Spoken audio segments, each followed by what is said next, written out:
Well, thank you all for coming tonight. We appreciate you being here. And if you are online, you are very appreciated as well. Thank you for coming. It is our first PTO meeting of the 22-23 school year.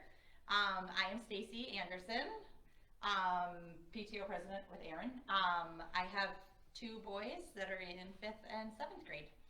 And I'm Erin Plash, and I have a 5th grade boy here at Meadowbrook, and then I have a 8th grader at North Junior High.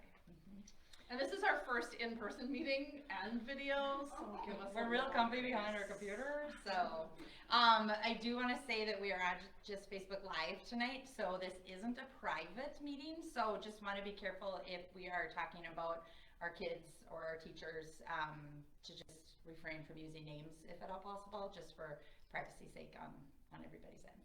Okay. Yeah, okay. General PTO. So we wanted to just start with like, what is the PTO, since this might be some people's first meetings. Yeah. Do I want to go around and introduce? Yes. We'll introduce who's here in person. You don't have to come on camera. Yes, if you just want to tell us what your name is and how many kids you have or how old they are. Katie, you want to go first? Sure. Katie Long. I've got a 6th grader and a 2nd grader. Hi, I'm Nicole, and I have a kindergartner and a 2nd grader. I'm Dave, and I have a 6th grader here at Meadowbrook and an 8th grader at North. Hi, I'm Noreen. I have a 5th grader, a 3rd grader, and a preschooler. And I'm Jen, and I have a 7th grader at North, and I have a 5th grader last year at Meadowbrook. I'm Brett. I have a kindergartner.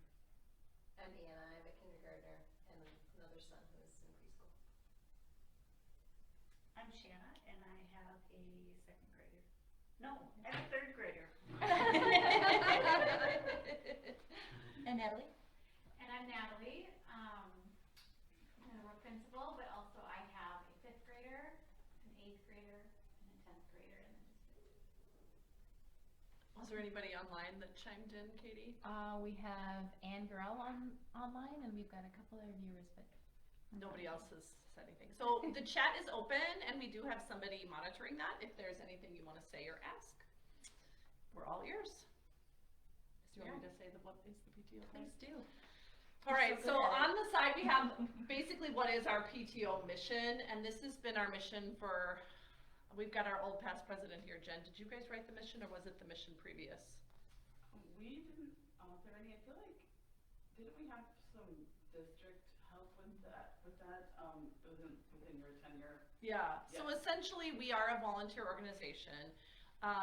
Everybody at Meadowbrook, all parents, staff, we're all members of the PTO. There is no like membership fee or any way you have to sign up. We're all included.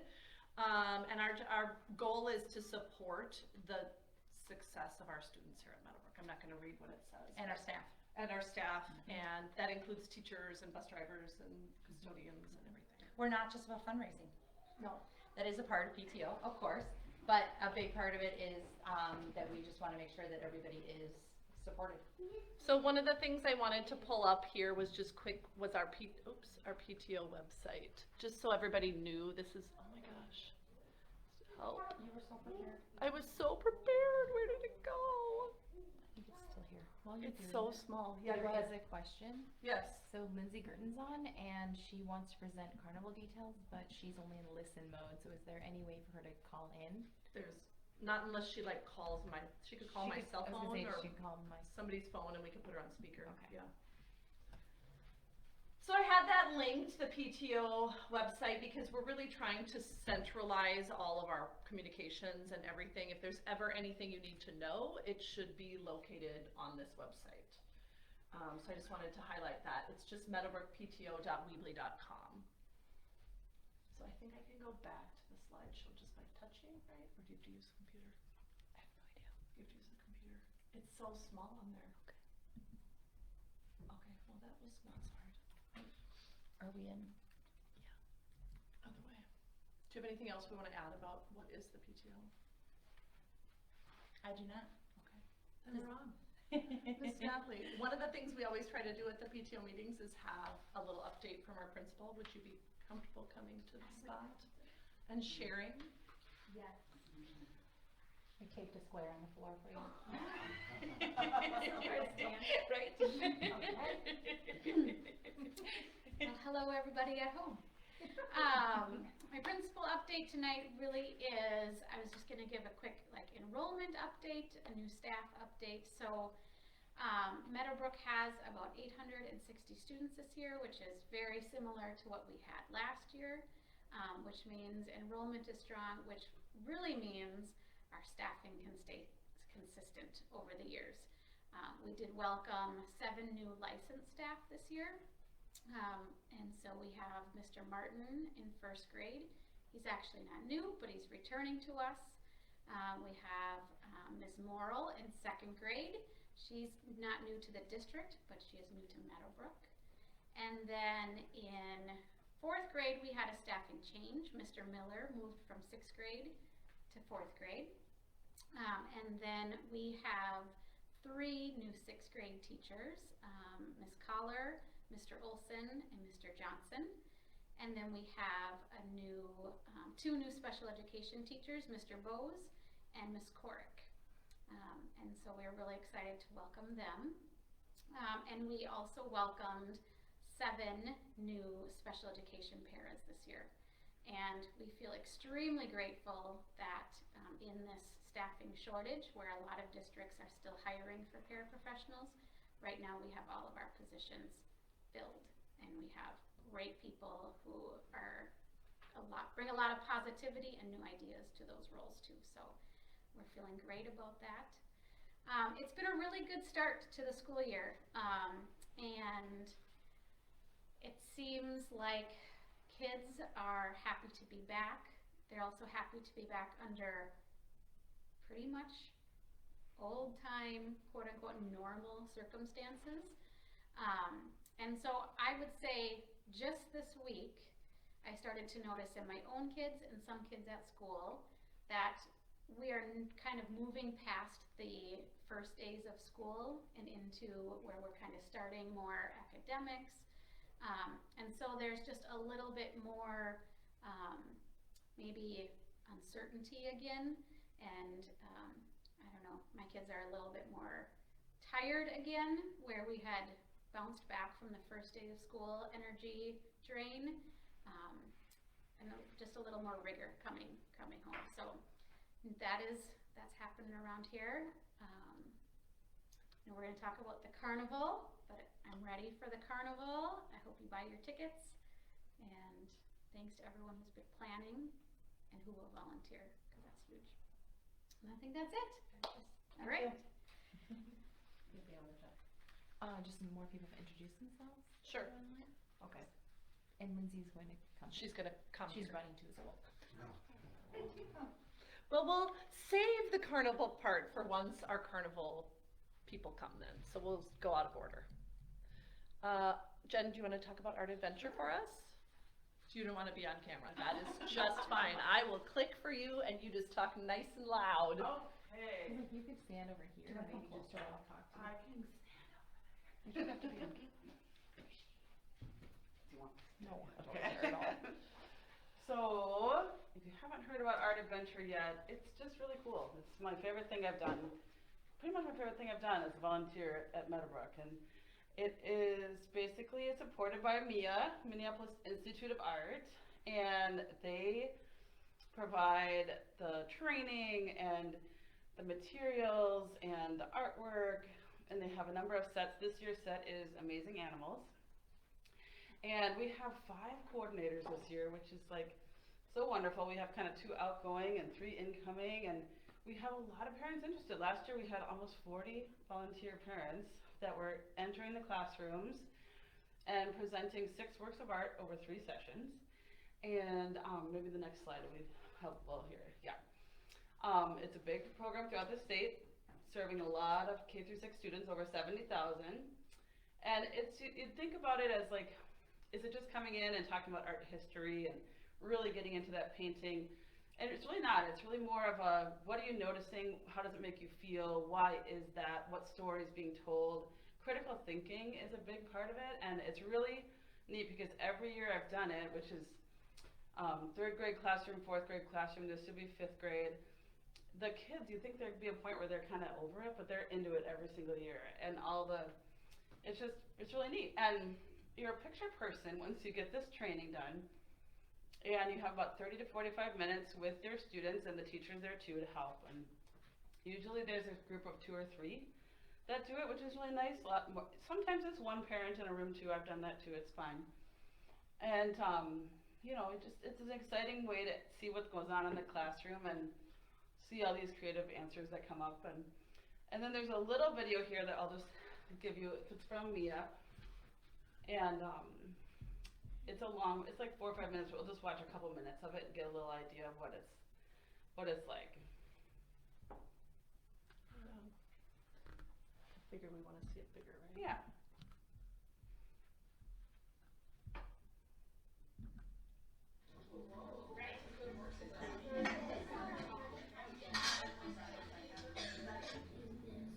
Okay, what is this? What is this made of? Anybody play with Legos? Yeah! We like building things. We're gonna go to Africa, and we're gonna look at something that was used for a ceremony. Follow me. Art Adventure is a program that engages students with artworks from the Minneapolis Institute of Arts collection.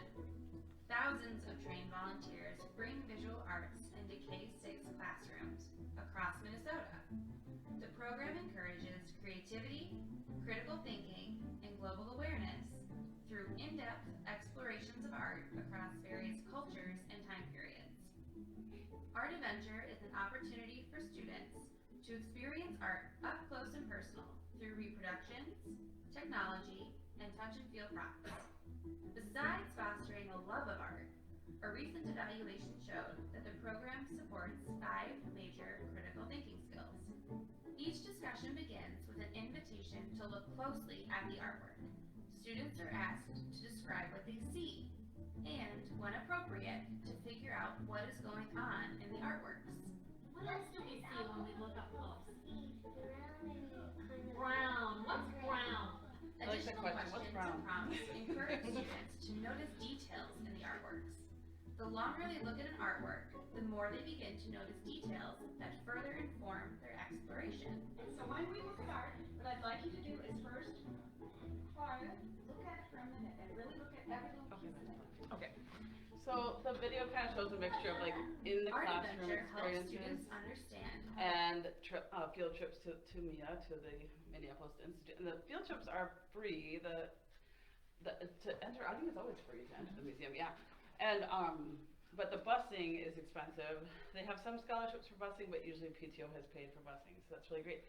I did it in 3rd grade, and then if you are a picture person, you get invited to go with the 3rd graders, and I have to say that was probably the biggest thrill of the whole thing, and how excited they were to go through the museum and see the 6 pieces that they studied, you know, in the little pictures. That was my question. So they study things that are in the Yes. at Mia. There's occasionally, like, they'll be in a group and it won't be on display when you get there, but the majority of the 6 they were. And of course, we couldn't go the last couple of years with the pandemic, so I know 4th grade is going this year for sure. So that'll be exciting for the kids and the parents, and the teachers like it too. So I just sent an invite to all teachers this morning, and we're getting tons of teachers. You know, usually like 2/3, maybe 3/4 of the classrooms participate.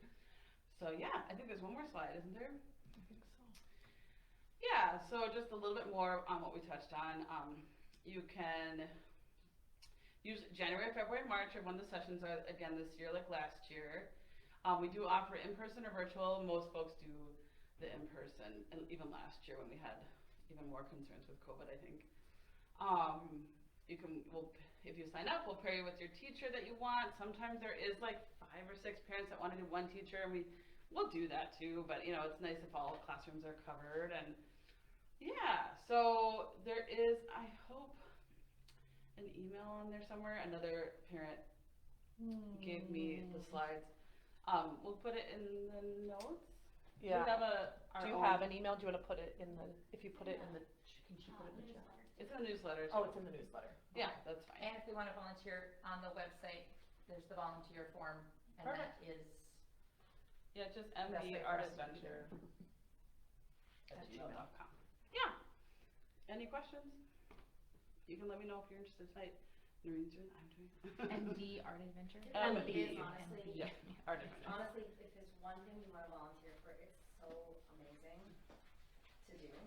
I would really recommend it. It's great to be in their room, it's great to see them, and it's fun to like talk to them about the art, and they actually know so much. And it's like, you don't have to be an educator, you don't have to No. be an art background, it's for anybody, so. You don't need to know anything but care about wanting to be in there with the kids, and you will do great. Awesome. Thank you. Sounds fun. My kids won't let me. Well, you're doing enough, Erin. Yeah, that's true, I suppose. The next thing we wanted to mention was our service night is coming up. That's on November 18th. It will be here at Meadowbrook, starting from 6 to 7:30. They're talking about potentially having a dinner. I think, was that something that they did back in the day? Yeah. Okay. So that's on the table again. So service night is a night when families all come to the school and there are activities and stations in the gym. And they're saying dinner may be available if we get enough volunteers to help plan that. And was that like a donation or a small fee? Yeah. I can't remember. I have vague memories of the dinner. It's usually A fee for purchase, right. if you're able. Yes. If you're able. Yes. Yeah. A goodwill donation. Right. Yeah. So it started at Meadowbrook about 9 years ago. It's based in this Doing Good Together family service fair. So the committee thoughtfully chooses 10 to 12 activities or stations where kids and families go to create and pack and sort or learn something that positively impacts our community.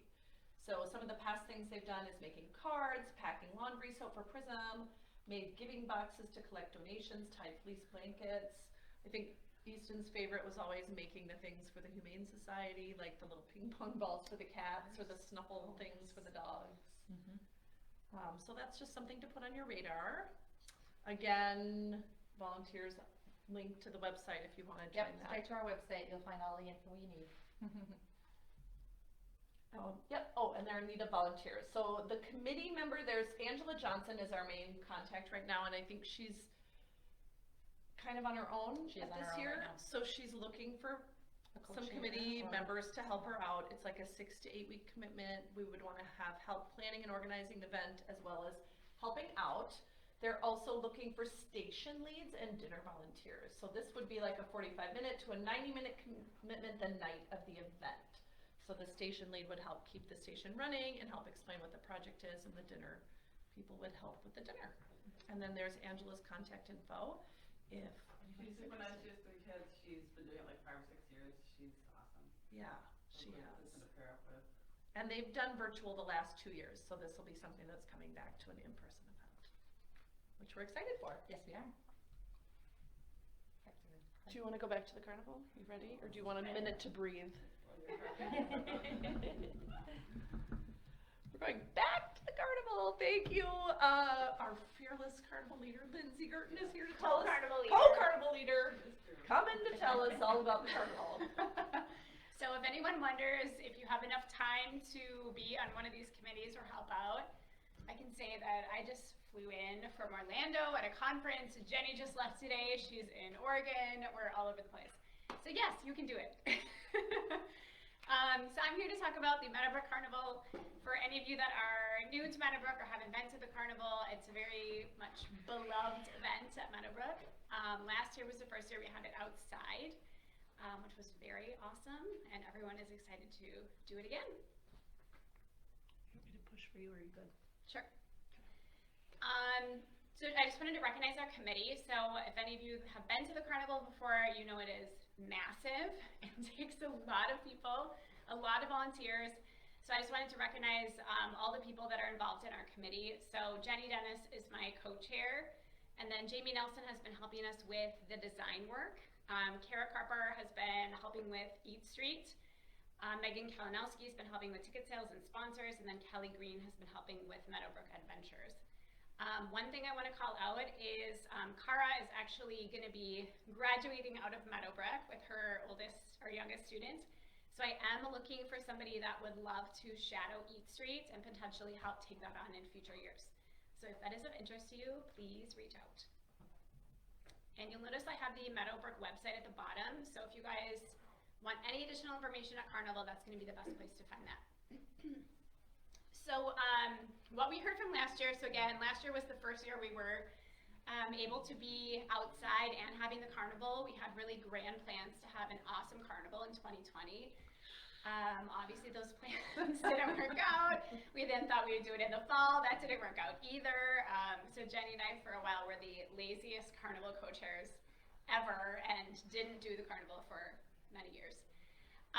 So the biggest piece of feedback that we received from parents is never have it inside the school ever again. So for any of you that are new, it used to be inside. It was very loud and chaotic, but we never thought to do it outside because it could be inside. But we were forced to do it last year, and it actually worked out great. So one other new thing we did last year that people enjoyed is instead of doing individual tickets, is we did an unlimited ticket wristband. Which I would say was a great parent experience because you could let your kids just run free and didn't have to have them coming back every 20 minutes asking for more money and more tickets. So we'll do that again. We also had a request from parents that wanted to be able to meet other parents that had students within the same grade as their children. So we actually had designated spots this year where if you are a 4th grade parent, you can volunteer with other 4th grade parents. Eat Street definitely was a headache last year. We did not know how many people were going to come to the carnival last year, and we were completely overwhelmed and had like 1,200 people come. It was absolutely wild. So we have completely reimagined Eat Street this year in terms of how the lines flow, how we're going to be serving people food, the types of things that we're offering that will be quicker to prepare and serve.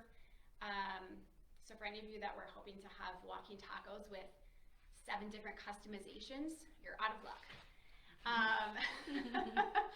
And also in just thinking about the lines that happened last year with some of the activities, we're also trying to think about how can we alleviate those. So one of the other requests was to have more inflatables.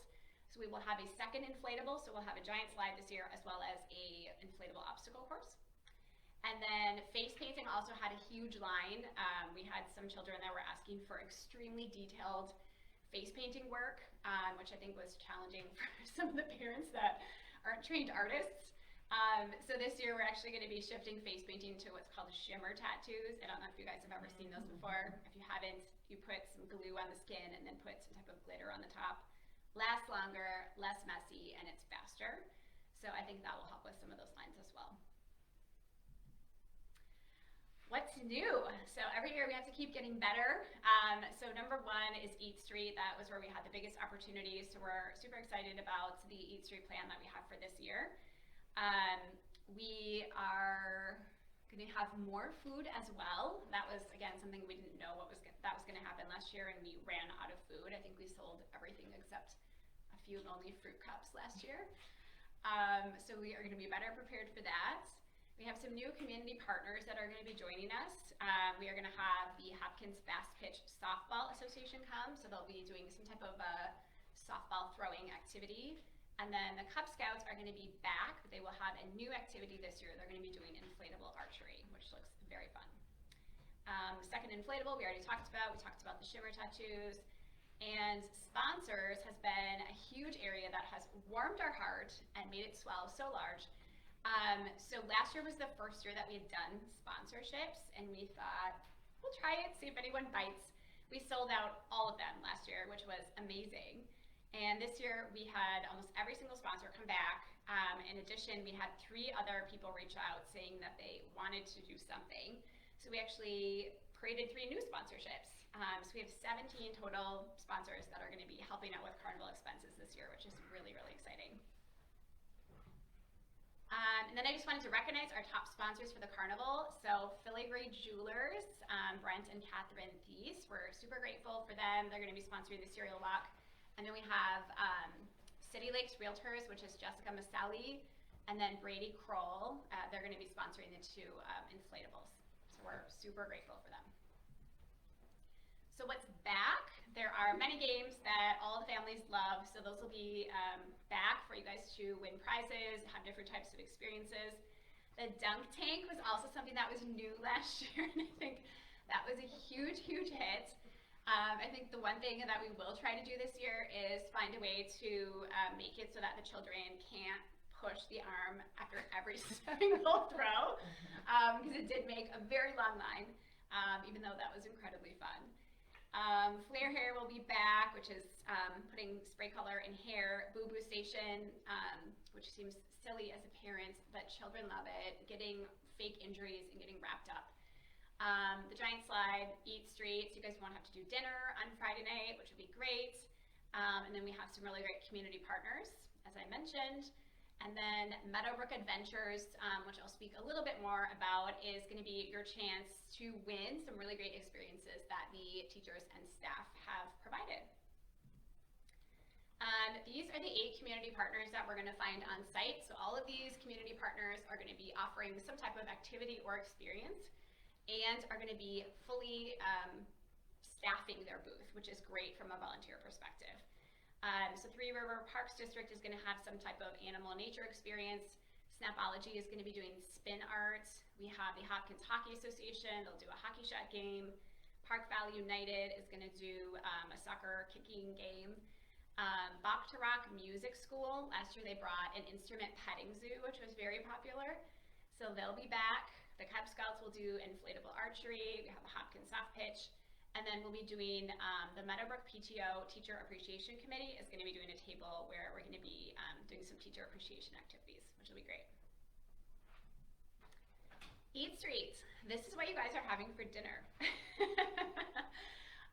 So we'll have some burritos this year, hot dogs, cheese pizza, chicken Caesar salad to offer a healthy option, chips, fruit cup, veggie cup, Rice Krispie bar, popcorn, and some Johnny Pops, and then some drinks. We'll be able to take cash payments this year. There were some issues with credit cards last year. We're trying to work through that with Hopkins Nutrition Services, but I think cash is probably going to be your best option. We will be able to do credit cards, but we have to manually enter the credit card numbers, so it just takes a little longer. How to get involved? Everyone's biggest question. So tickets are available now. So tickets are $15, and that is the unlimited wristband. One thing to note is you only need tickets for your students. You do not need tickets as an adult. It's really only for the kids that are going to be playing the games and doing all the activities and winning wonderful prizes. We highly recommend that you guys buy your tickets online at ClickBid. So ClickBid is the same site that we used for the Meadowbrook Mingle earlier this spring. So unless you're a new kindergarten family, you guys probably already have a login to that and probably already have a credit card loaded in, so it should be pretty simple. If you don't want to do that, you can buy your carnival wristbands on site with cash, or you could do ClickBid when you get there, but I would plan for a line. So that's why we recommend buying online ahead, because I think all of us know how terrible it is to have their child pulling at our sleeve wanting to go on the giant slide when we're waiting. Question? Yeah, this is probably a silly question, but if our students have friends outside of the district that are also students, but they want them. Just Yes. Can they order through ClickBid though, or should we, like, as the families of Meadowbrook, purchase them? Does it matter? It doesn't matter. Anyone can set up an account on ClickBid. Okay. Yeah, it takes 30 seconds to put a card in. Yeah. And if you hadn't set up a ClickBid account, it's going to be worth it, because we use this every year for Carnival. We use it every year for Meadowbrook Mingle. It's something that you'll be going into a couple times a year. Question? I just want to jump in quick about if anybody needs scholarship Yes.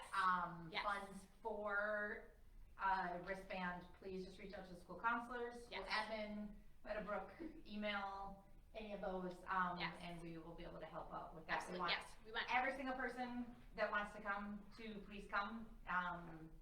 Funds don't matter. Yes. So I think everyone can hear. Yeah. Okay. Perfect. What Stacy said.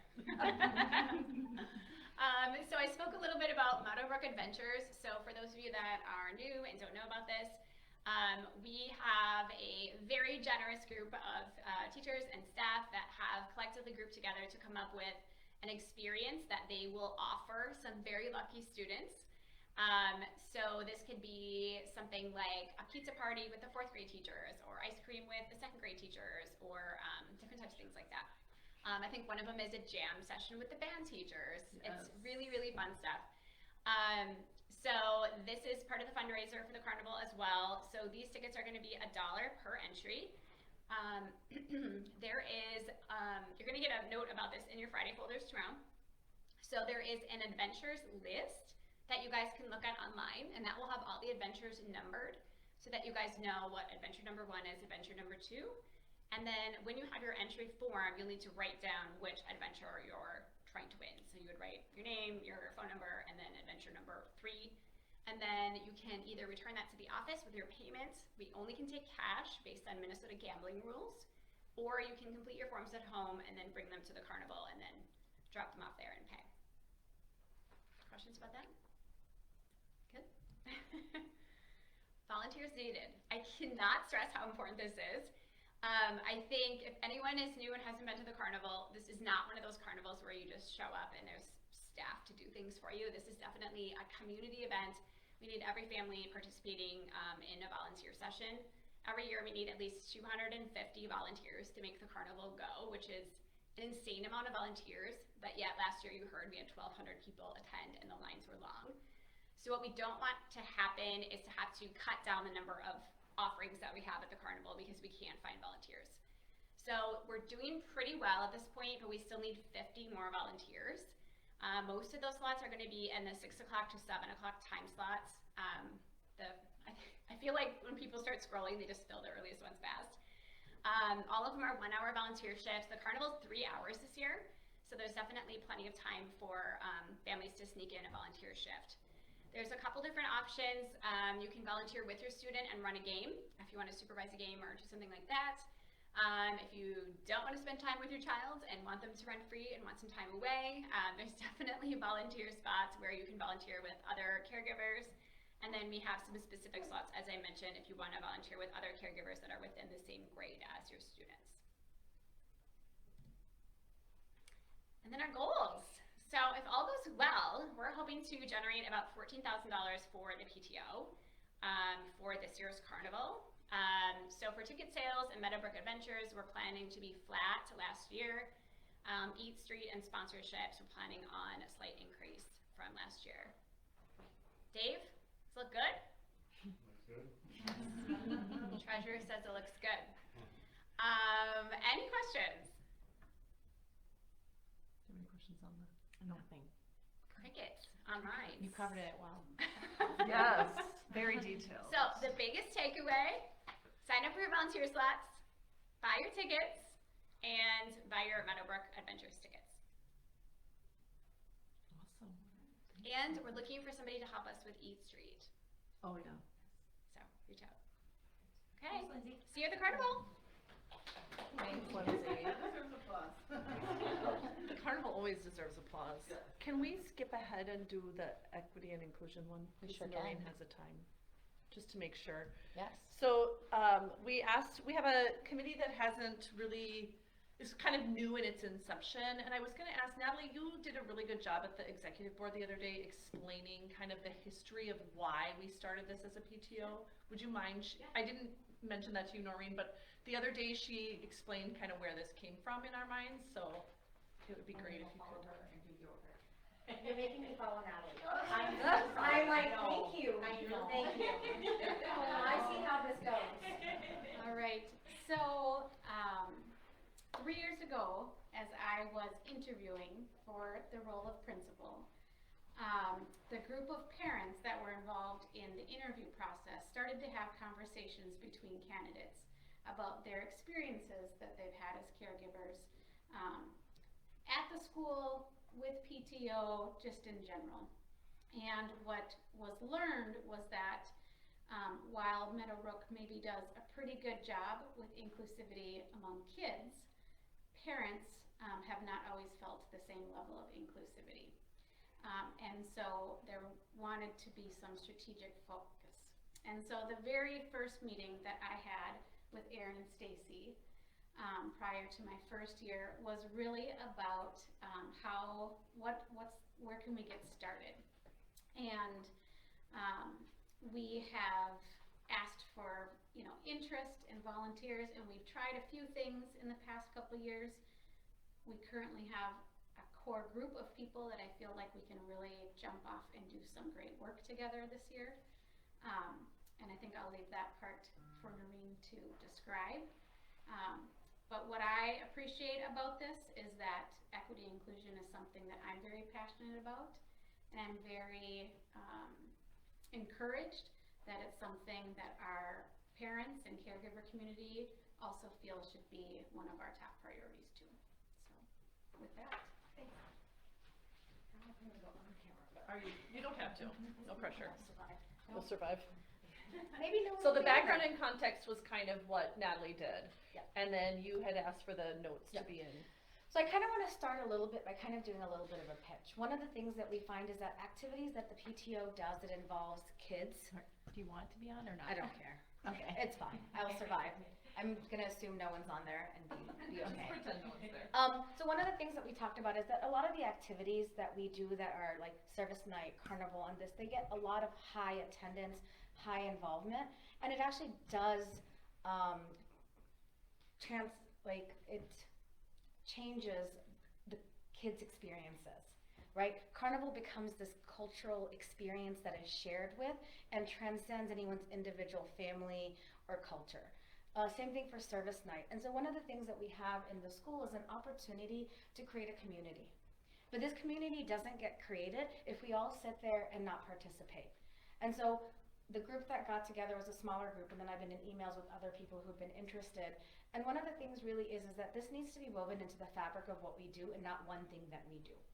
And so it's really looking at every event that the PTO does as looking at it through the lens of equity and inclusion. So when we look at the carnival, are we looking at what are the ways that we're increasing accessibility? What are we doing to make sure that the activities that are done are appropriate and culturally aware? You know, some of the changes that Meadowbrook has done has been including like holidays that have more than one culture representative, food that recognizes that people have different eating things. And so this is really not going to be a come in here just to talk, because that's the one thing that we noticed kept happening is people will come, we'll talk about it, we'll all agree there's a problem. Like no one sits there and denies that this is happening, but what people aren't realizing is that the only way to change this is to change this together. So fortunately there have been 4 people who stepped up to kind of coordinate the equity and inclusion. And it's nice because one of the things that really came out is they wanted to have a strong representation from multiple perspectives. Like one of the things that we talked about, and I'm using my words and not everyone's, is that we wanted to have someone who represented the BIPOC community. And so having people who represented that, having people who represent white bodies. And the reason for that is because at the end of the day, this work happens when we do it together, not when one group does it for someone else. And so here are the kind of potential pathways. Our ask is our next meeting is going to be on September 29th. We're going to informally get together this week as coordinators to kind of think about what are the different things we want to do, and we're going to be looking for leads. And the idea is that these leads are going to help coordinate different initiatives, and hopefully these initiatives will spark something in you. Because not everyone's going to want to do everything. Certain things are going to be more meaningful. And so these are some of the ideas that came up, but these are not all inclusive. There's a lot of opportunity if you are interested to step up and say, hey, you know what, I want to own this little piece and lead. The other thing we really talked about is making sure that this committee itself was anti-oppressive. And one of the ways that we make sure that things are anti-oppressive is that we don't have hierarchy.